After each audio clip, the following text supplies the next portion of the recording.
विमल बोलो जुबा केसरी, हर पल मनाओ केसरी त्योहार। प्रणाम, मैं गरिमा सिंह। लगातार जो सवाल बना हुआ है वो ये कि किसका होगा बिहार और किसकी बनेगी बिहार में सरकार। पहले फेज में 121 सीटों पर चुनाव पूरा हो चुका है, यानी कि आधा चुनाव मुकम्मल है। और इसके बाद सारे विश्लेषक दरअसल गणित लगा रहे हैं अपना अपना, सब ये जोड़ घटा गुणा भाग करने में लगे हुए हैं कि किसका बिगड़ रहा है और किसका बन रहा है। और सबका घूम फिरकर लब्बो लुआब यह है कि पहले फेज में महिलाएं निकली जबरदस्त वोटिंग के लिए घरों से बाहर, पुरुषों से 8% ज्यादा इस बार के चुनाव में। और पिछली बार के चुनाव से अगर देखें तो 10% महिलाएं ज्यादा वोट करने निकली, तो नीतीश कुमार की बल्ले बल्ले होती दिख रही है। ये सबका दरअसल मोटा मोटा एक गणित है कि नीतीश कुमार फायदे में रहेंगे, जबरदस्त मुनाफे में रहेंगे और तेजस्वी यादव को अग्नि परीक्षा देनी पड़ेगी इस फर्स्ट फेज में, जिनमें 121 सीटों पर चुनाव हो चुका है। आज प्रधानमंत्री ने हुंकार भरी कि जंगल राज वालों को 65 वोल्ट का झटका लगा है। और अमित शाह कहते दिखे 160 सीटों के साथ एनडीए सरकार में वापसी करने जा रहा है, नीतीश कुमार मुख्यमंत्री बनेंगे, कोई वैकेंसी नहीं है।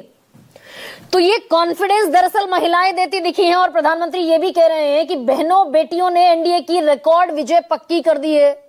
तो अगर इस फिनोमेना को माने तो 121 सीटें एनडीए अपने पक्ष में बता रहा है। हालांकि अभी तो ईवीएम की पेटियां खुलेंगी। प्रमोद तिवारी भी कह रहे हैं भाई हर बार तो एंटी इनकम्बेंसी होती है अगर वोटर टर्नआउट बढ़ता है, ये इस बार इनके हक में कैसे जाएगा। हम जीत रहे हैं 75 से 80 सीटें, लेकिन 122 सीटों का वो गणित जिसको आज मैं आपके सामने रखने वाली हूं। अभी आधा चुनाव बाकी है, 122 सीटें और प्रचार भी बाकी है। ऐसे में अगर आधा चुनाव बाकी है तो क्या यही आधा चुनाव और 122 सीटें तय करती दिखाई देंगी कि राज किसका होगा। और ये मैं इसलिए भी कह रही हूं क्योंकि गणित बड़ा दिलचस्प है इन 122 सीटों का। जो होने वाला है चुनाव 11 नवंबर को, कल चुनाव प्रचार थमेगा शाम को। पिछली बार 2020 की अगर बात करूं तो एनडीए ने यहां पर जीती थी 66 सीटें, यानी आधे से ज्यादा कब्जा था कुल मिलाकर इन 122 सीटों पर, एज थी एनडीए को। इसमें से बीजेपी ने जीती थी 42 सीटें अपने दम पर 66 में से, यानी लार्जेस्ट पार्टी एनडीए की तरफ से बीजेपी थी। जीतन राम मांझी का कुल जो एरिया है वो इसी इलाके में, इन्हीं 122 सीटों में 4 सीटें यहीं से निकाल कर ले आए थे जीतन राम मांझी। जेडीयू को मिली थी सिर्फ 20 सीटें और दूसरी तरफ महागठबंधन आया था 50 सीटों पर। आरजेडी सबसे बड़ी पार्टी बनती दिखी थी 33 सीटें, जेडीयू से 13 सीटें ज्यादा थी इस इलाके में इन 122 सीटों पर। कांग्रेस की सिर्फ 11 और सीपीआईएम की सिर्फ 5 सीटें थी। अब फासला कितना होता है भाई, ये 66 सीटें तो है एनडीए की सामने, आप देख भी रहे हैं, और महागठबंधन की 50 सीटें, तो फासला बनता है सिर्फ 16 सीटों का। और इन 16 सीटों में जो सबसे इंपॉर्टेंट फैक्टर यह है कि 15 से तो सरकार बनती बनती रह गई थी महागठबंधन की, और 16 का नुकसान ही नहीं 122 सीटों पर हुआ था। ओवैसी बड़ा फैक्टर बनते हुए दिखाई दिए थे, एक्स फैक्टर और मुसलमान वोट बढ़ता हुआ दिखाई दिया था। 5 सीटें ओवैसी पहली बार निकाल कर ले गए। तो और इन्हीं 122 सीटों में जो मजे की बात है वो ये कि वो सारी सीटें जिन पर ओवैसी ने महागठबंधन को डेंट पहुंचाया इसी फेज में है। 24 सीटें सीमांचल की, 4 जिले हैं पूर्णिया, अररिया, किशनगंज और कटिहार, 24 की 24 सीटें इसी फेज में आएंगी। और इस बार 3 दावेदार हैं। अब यहां पर तेजस्वी यादव ये जो बढ़त मिल सकती थी उसको खोते हुए दिखाई देंगे क्या, क्योंकि प्रशांत किशोर भी याद हम के हैं। ओवैसी तो दाढ़ी और टोपी तक इस बार बात लाते दिखाई दे रहे हैं कि भाई मैं दाढ़ी रखता हूं, मैं टोपी रखता हूं। तेजस्वी यादव मुझे एक्सट्रीमिस्ट कह देते हैं, चरमपंथी कह देते हैं। वो एक साबका क्रिएट करते हुए दिखाई दे रहे हैं मुसलमानों के साथ। प्रशांत किशोर ने बाकायदा केरोसिन का तेल बता दिया मुसलमानों को कि लालटेन में केरोसिन के तेल की तरह आपको इस्तेमाल करती है आरजेडी। अनपढ़ रखकर बैठी हुई है अभी तक। तो प्रशांत किशोर भी ताल ठोकते हुए दिखाई दे रहे हैं कि आपको बीजेपी का डर दिखाते हैं महागठबंधन वाले, आप डर जाते हैं, अल्लाह से डरिए। तो प्रशांत किशोर भी एक नई आमद के तौर पर हैं।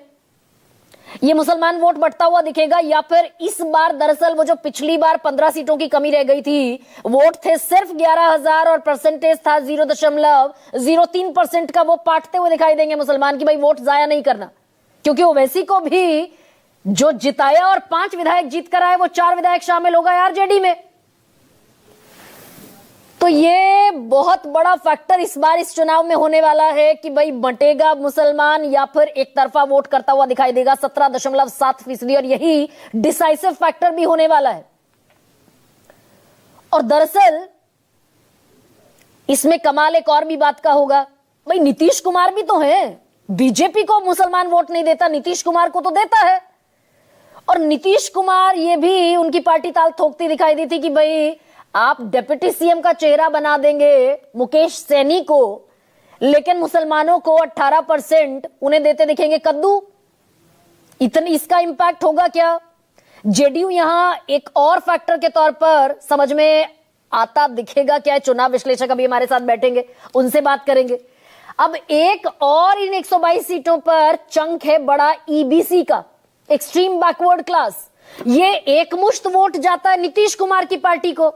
और मैं कई बार अपने प्रोग्राम में बता चुकी हूं कि भाई ये जाति बनाई, ये सेक्शन हालांकि बनाया था कर्पूरी ठाकुर ने, लेकिन इसको जो न्यूट्रिशन दिया, खाद्य पानी दिया, नीतीश कुमार ने दिया 36% के वोट चंक को। जातियां बढ़ा दी, 94 से बढ़ाकर 112 कर दी, पंचायत में नगर निकाय में आरक्षण दे दिया, तो उठकर चला जाता है ईबीसी एकमुश्त नीतीश कुमार को। लेकिन कमाल इस बार यह है कि वो जो 2.5% 2.60 इस बार भी, पिछली बार वीआईपी मुकेश सैनी जो थे वो एनडीए के साथ खड़े हुए थे, इस बार ताल ठोक रहे हैं तेजस्वी यादव के साथ। और ये 2.60% मल्लाहों का जो वोट है, ये वो कहते ही नहीं है भाई 2.60% है, वो तो कहते हैं 36% अति पिछड़े के बेटे को उप मुख्यमंत्री बना रहे हैं तेजस्वी यादव।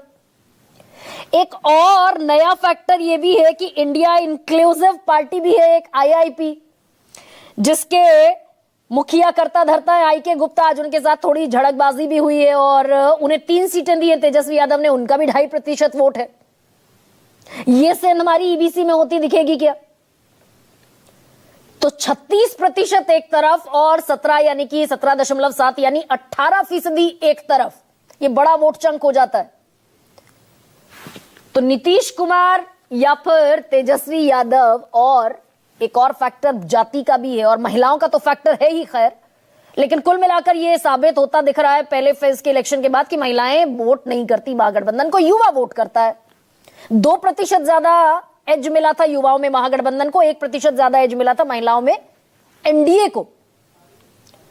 तो आज दरअसल, और ये बड़ा कमाल का गणित, आज सारे विश्लेषक मिलकर अपनी अपनी रिसर्च के धुरंधर विश्लेषक, बड़े पत्रकार आज इस चर्चा में शिरकत करेंगे।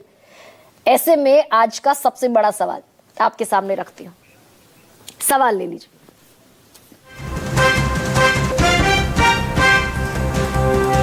दूसरा चरण तय करने वाला है तेजस्वी या नीतीश में कौन आने वाला है।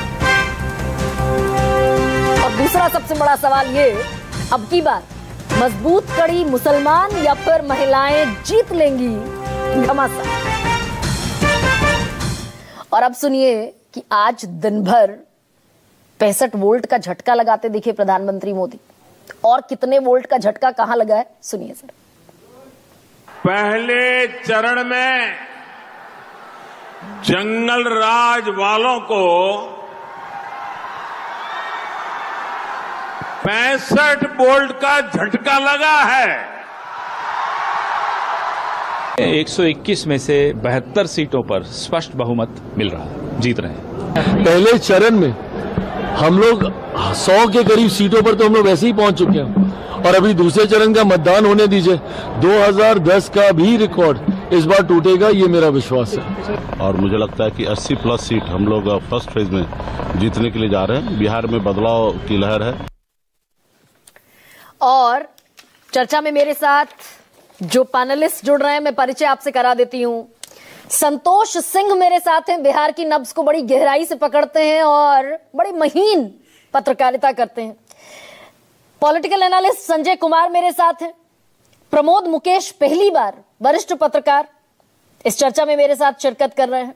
शीतल सिंह मेरे साथ हैं, इस देश के वरिष्ठ पत्रकारों में उनका नाम शुमार होता है। कन्हैया भेलारी मुझे नजर आ रहे हैं, सबसे ज्यादा विगर के साथ, वो जो एक ह्यूमर होता है उसके साथ अपने सारे फैक्ट सामने रखते हैं।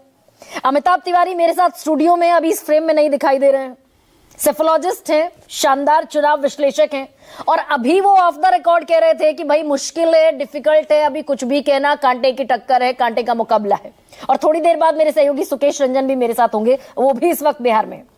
मैं संतोष सिंह आपसे शुरुआत कर रही हूं। सबसे पहले दरअसल ये बता दीजिए भाई, ये मुसलमान जो पिछली बार बंटता हुआ दिखा था, अब जिस पर 3-3 दावेदार हैं, पिछली बार तो फिर भी चलिए मानिए महागठबंधन और ओवैसी थे, इस बार तो प्रशांत किशोर एक और नए एंट्रेंट है, बटेगा या महागठबंधन के साथ टिकेगा?